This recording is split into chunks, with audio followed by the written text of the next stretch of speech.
We are Onyx Imaging. We are the highest rated and most reviewed printer service center in Oklahoma. Hey there YouTubers, it's your girl Brett over here at Onyx. Today I'm going to show you the common causes of a paper jam, and I'm working with an HP LaserJet Pro MFP M276nw. So it's pretty simple. Most of the paper jams start in the tray. So what you want to do is make sure that your settings, like your size settings, is set to the correct size that you're using. And you don't want it too loose or too tight. So you can see right here it's literally just enough for it to be locked in there. And then you have these right here, these blue ones on the side. Make sure these are in the correct slot for the size of paper or media that you're using as well.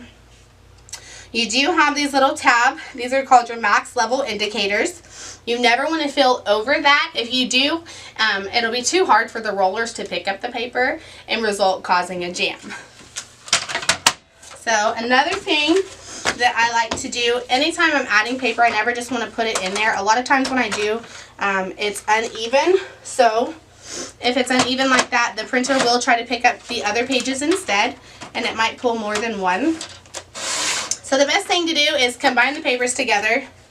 I like to fan mine out, especially because we live in Oklahoma, so a lot of times there's humidity or condensation in the air. Once you fan it out, then you want to align it all together at the same time. Then stick it in the tray. And if you follow these tips and tricks, then a lot of times it will eliminate your chances of having a paper jam. If you're consistently seeing paper jams and you're following all these tips, it might be time to bring your printer in for a service. If you're in need of any supplies or quotes, give your girl Brett a call and have a great day. Thank you for watching.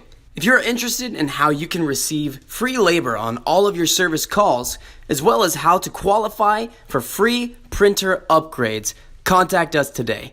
We are here for all of your printer and office supply needs.